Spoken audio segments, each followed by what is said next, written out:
Hello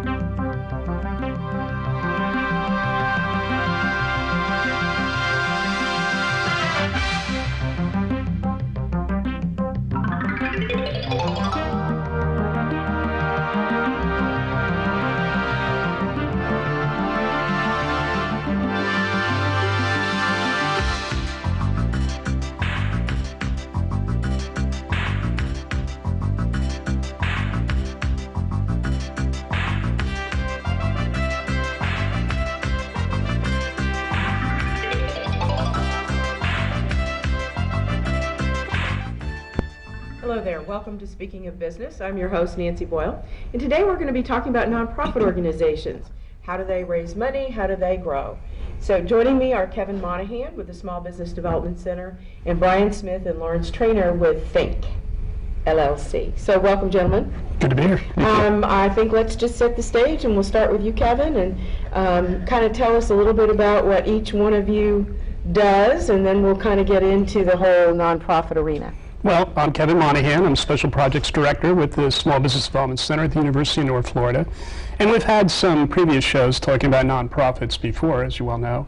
But we think this is especially important this time because of the way the economy is, the way that nonprofits are in a very competitive environment, that we talk about some of the tools that nonprofits can use in order to raise money. And that's why we're here. Lawrence? Well, capital fundraising is something that's very, very important, probably more now than ever before. And that's not to say for a second, Nancy, that it's not without its challenges with this economy. But it's very, very important for not-for-profit organizations to be able to fund the initiatives that they want to go ahead and move forward with. Okay, Brian? And we actually formed Think as a community service organization. More than 20 years experience working with and for nonprofits, understanding the challenges, and we want to assist the local community in being able to meet the challenges that, in particular, today's economy is bringing. Well, I think sometimes, too, people forget that nonprofit organizations are businesses. Absolutely. You know, they're providing jobs, they're paying taxes. You know, the accounting is maybe a little different than a profit-making entity, but they're businesses. And they hire people, and they provide services, et cetera. So it's important that that sector is strong. And if at the end of the day, the money coming in isn't as much as the money going out, they can't stay in business very long. Right. So bottom line is, while they're not in existence to make a profit, they have to at least break even in order to sustain their mission and their purpose.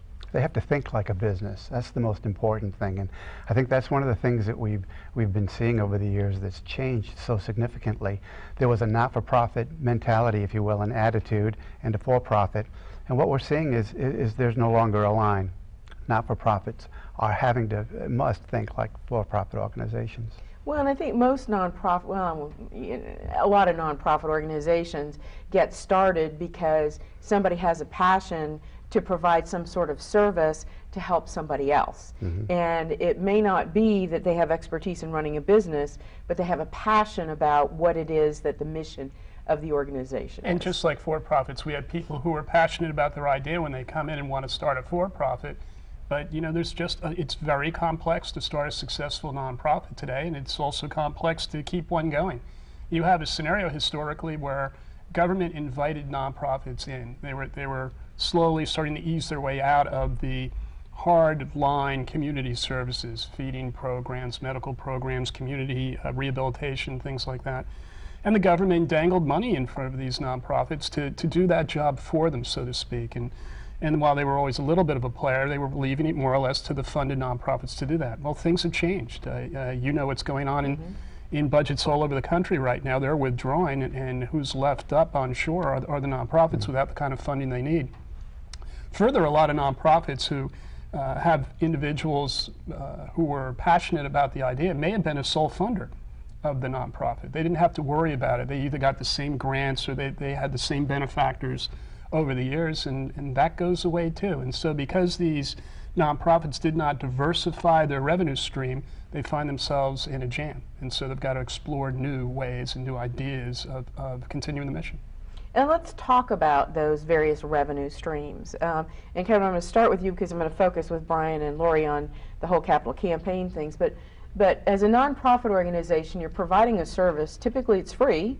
I mean, the client, the beneficiary of the service, isn't paying for it, so somebody has to pay for it. Well, that's changing a little bit. I think you're right. Historically, services were always free, and then you have different ideas of who the customers are for services with nonprofits, keeping in mind that it's everything from free feeding programs to trade associations to Chamber of Commerce, all kinds of entities that are nonprofits.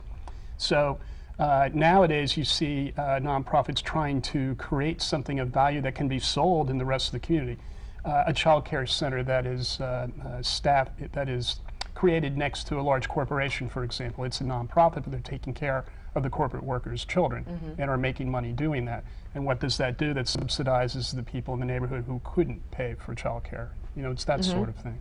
But let me, going back to your question, let me go through some of the things that aren't capital campaign oriented per se. Typically, people think of nonprofits as organizations that receive grants. And that's actually true. We also get a lot of people in our office who come in and have a for-profit and they're looking for grants. But the key thing to get across there is, even in the nonprofit sector, a grant is a contract. It's not a briefcase full of free money. We've all tried that. That doesn't work. And they have to accomplish some very, very strictly laid out things in order to accomplish that contract. So it may be serving 252 children inner city, something like that. And they're going to have to deliver certain things over a certain amount of time, and they're going to have to be accountable for it. So sometimes grants can be a whole lot of work. Our organization, of course, works off of grants too. And we, as you know, we have very stringent numbers that we have to hit in order for funding to continue, because it's very competitive out there.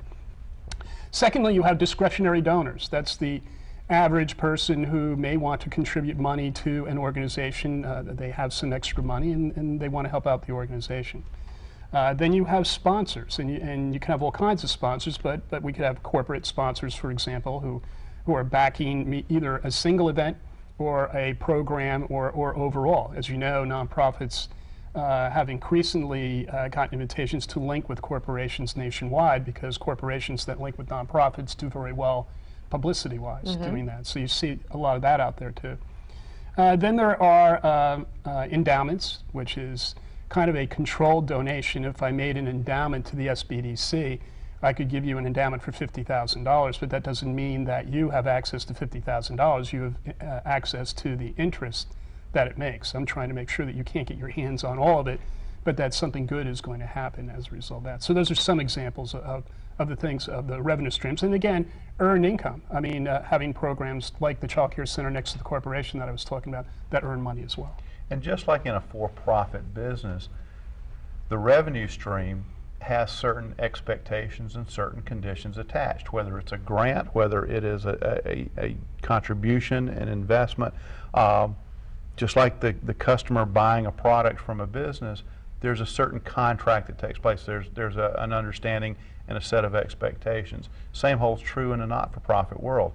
Any revenue coming into that organization comes with strings and comes with a set of expectations that have to be met. Otherwise, that revenue stream dries up. So it's the constant challenge of meeting those expectations from the revenue side and meeting the expectations from the client or customer side that creates a unique balancing act that most businesses, for-profit businesses, don't have. If you satisfy your customer, the revenue comes in. Sure. When the nonprofit, the customer doesn't pay, so you have two sets of values and expectations that have to be met. And that's where it gets complicated. And that's why nonprofit practitioners really have to be on the top of their game. Well, and let's face it, in this economy, you know, people are lucky to even have jobs in some cases, or keep their doors open in some cases. And so some of those donations or sponsorships or whatever tend to be drying up. So now that nonprofit organization has got to step up their game. Am I right? Absolutely. And one of the opportunities that exists is when we think of nonprofits, we think, oh, well, this is an organization that can't make money. Untrue. An organization founded on a particular mission and that can receive tax-deductible charitable contributions can show a profit. That money simply can't be distributed to individual stock owners or anyone else. It has to be reinvested in the organization for services. And let's make that clear, because there are no individual stockholders. Absolutely. You Okay. can't own stock in a nonprofit. It is, in essence, held in the community's trust. Okay. Money coming in has to be used for the charitable purpose.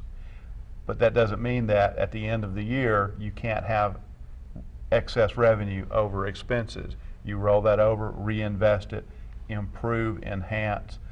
You can actually show a profit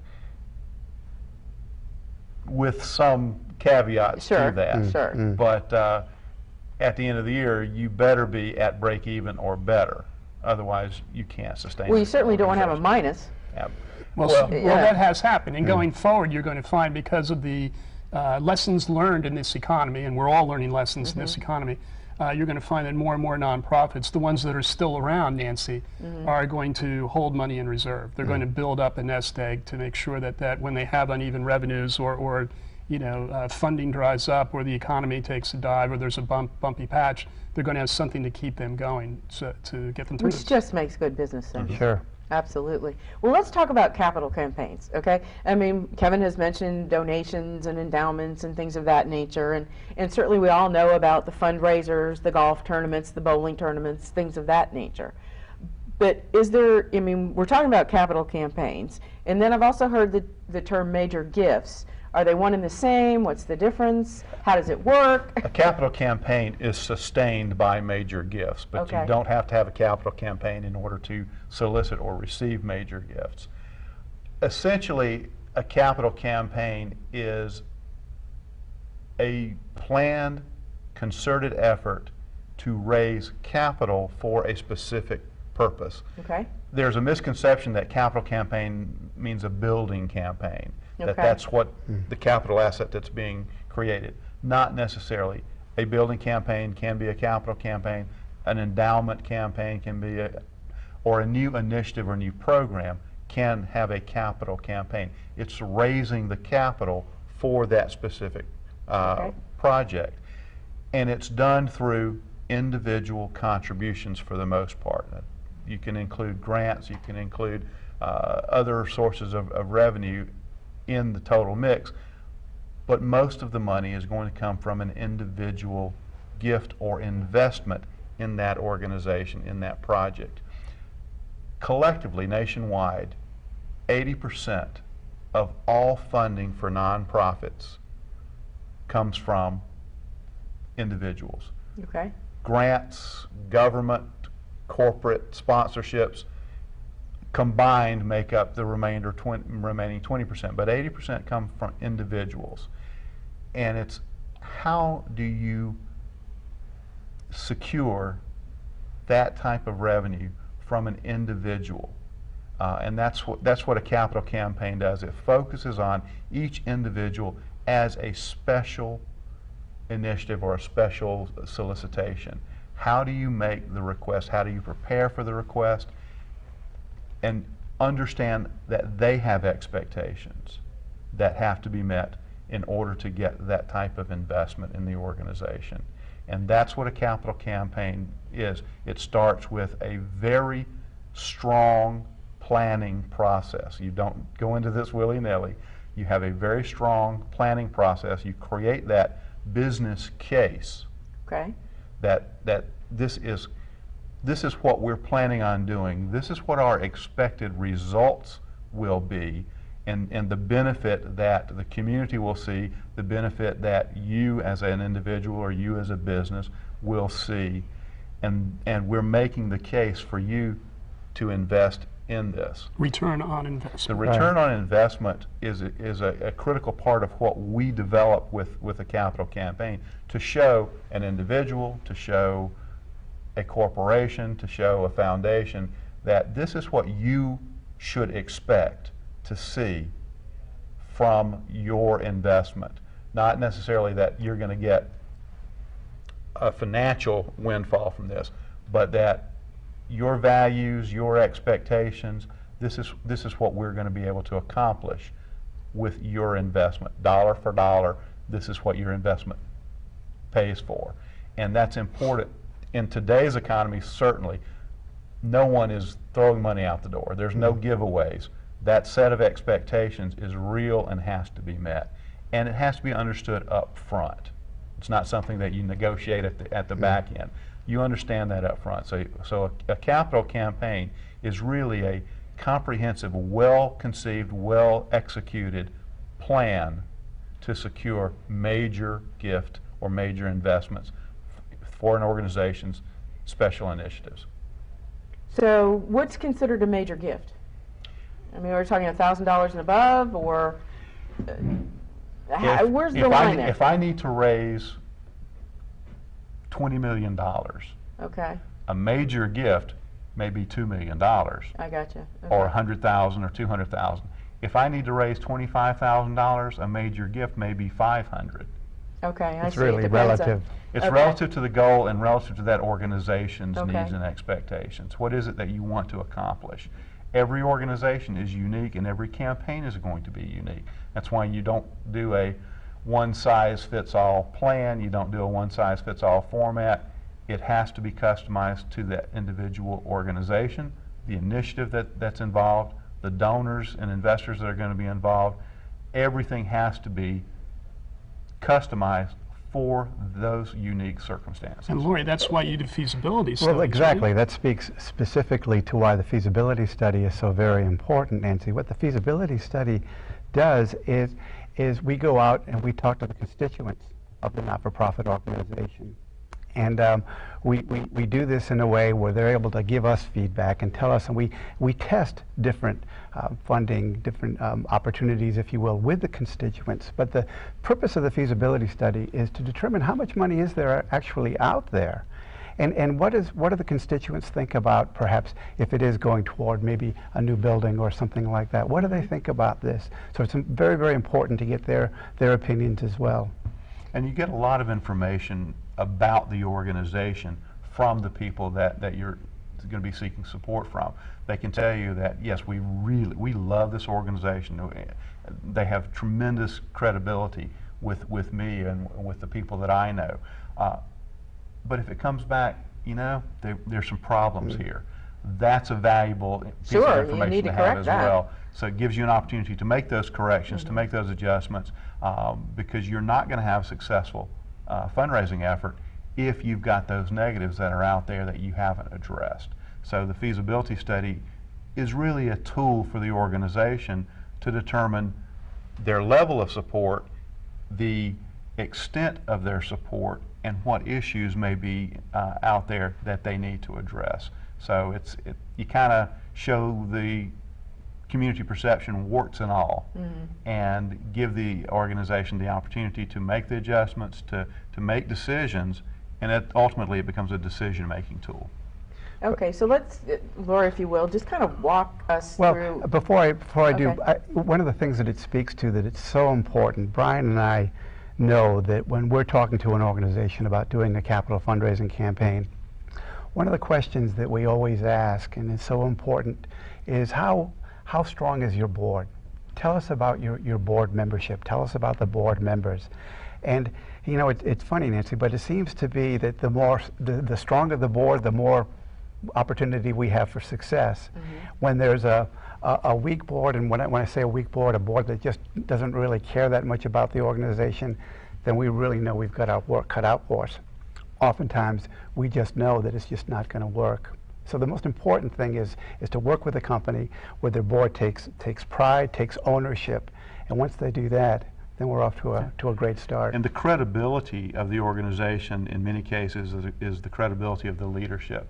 Sometimes that is a very dynamic and strong executive director. Sometimes it's a very strong member of the board or members of the board who help bestow the credibility, the legitimacy on the organization.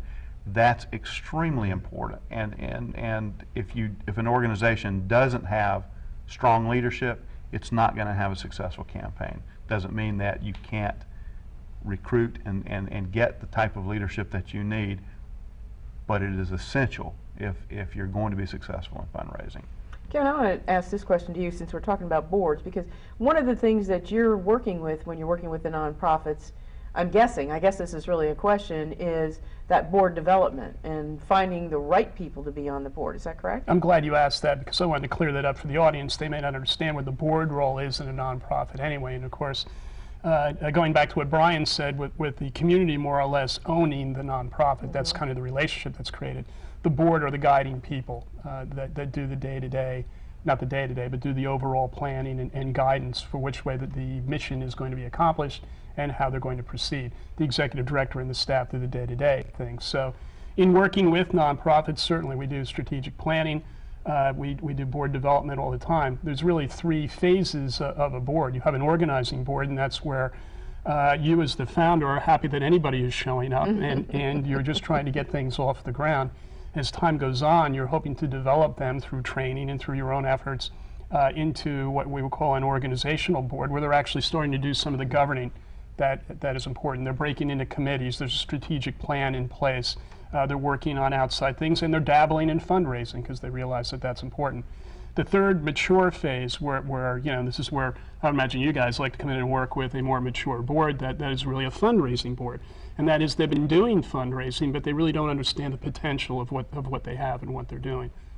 In many cases, with a capital campaign or with any major fundraising initiative, if your governing board or your executive committee of the board doesn't feel completely comfortable with fundraising, but they're completely supportive of the organization's mission and of the fundraising efforts, you create that advisory group for development, for fundraising, specifically for the campaign. You go out and recruit effective leadership, campaign leadership, that they will, you know, put their imprimatur on the campaign, saying, look, I support this. I'm making an investment with this organization. And that leadership investment and that leadership credibility carries over for the organization and the campaign. So it's not that, you know, the board has to be this all-powerful entity. You can create the leadership and recruit it, but without that community buy-in, that leadership opportunity, you're not going to have a successful fundraising effort. Now, do you find that a lot of nonprofits are doing capital campaigns, or are you finding that it's a smaller percentage of them that understand the concept and that are doing this, and maybe more need to be doing it? I mean, kind of what's the lay of the land out there? It's kind of a mix. Not every organization is capable of, nor should they engage in a capital campaign until they have prepared themselves, they have the internal capacity. Okay. That's part of what we do is an organizational assessment. Do you have the capacity? Is there enough community support for the campaign? And do you really have the ability to accomplish it successfully? A feasibility study lets us know that. Okay. Organizations that are well managed, have a good history of investment or gifts from a fairly broad spectrum, even if it's not large gifts. Those are well poised if they have a very clear initiative or project that they want to fund through this campaign. Just to say we need to raise money because we could use some extra money, that's not going to cut it. You need to have a very clear purpose for the funds that you're raising. So an organization can be very small and have a successful capital campaign. And a large organization, if they don't have all the elements in place, may not have the opportunity to be successful because of a lack of leadership or a lack of clear mission or purpose for the funds. Or it could be a number of factors. That's what the feasibility study helps determine. So it's a kind of a mixed bag, and different communities are going to have different responses. So Jacksonville has had very successful capital campaigns in the past. They've had campaigns that haven't been successful. Every community does. And it's a question of timing. It's a question of, is it the right purpose at the right time? Are you asking the right people, and are the right people involved? So there's a kind of a mix that goes into it in order to be successful. We often ask the question, Nancy, who can call a meeting at an inconvenient time and people will show up just by the sheer fact of who they are. And those are the types of people that we need to have in terms of leadership. I think we can emphasize strongly enough the importance of leadership, and that speaks right again to the importance of the board and the board's strength. Okay. Kevin, I want to divert to you before we run out of time, because you've got a workshop coming up. We do. And I'm sure there are people in the audience that are either volunteering with organizations, perhaps involved in managing, running, etc. So why don't you tell us about the workshop? Well, there's a lot of, you would be surprised how many people, lives are touched by nonprofits and are involved, out in the community. It really is quite amazing. We get a very good response here in the Jacksonville area. Well, we're doing a workshop to talk about capital campaign fundraising, and it's a discovery process. It's how it works, how to go about doing it, how to prepare for it, and when you're ready, how to get the right people involved. And Brian's going to be one of the presenters. It's going to be December 11th. What are our hours? What are we running on that? 9 to noon, I believe. I believe it's 9 to noon. It's going to be at our University Center where we're located. And to make a reservation, because slots are usually tight. People are very interested in capital campaigns. I would imagine. The number is, of course, 904-620-2476. Okay. So, I'm sorry, what did you say? December 11th. December 11th. Got to remember that. Okay. And it really is, it's part of a series focusing on capital campaigns and capital campaign management. We'll be conducting workshops on feasibility studies and on leadership recruitment and pledge redemption and everything that goes into a successful campaign, and issuing a certificate for capital campaign managers. So if you're working with a nonprofit, development director, executive director, board member, this is a great series to be involved in. If you're interested in a career in fundraising and want more information and want to manage capital campaigns, this is a great way to get that certification, to get that training. Okay, unfortunately, fellas, we're out of time. Thank you very much. Pleasure. You in the audience, thank you for joining us today. And remember, it's December 11th, Capital Campaigns, 620-2476. And thank you for being with us today. And come back next time when we'll be speaking of business. Bye now.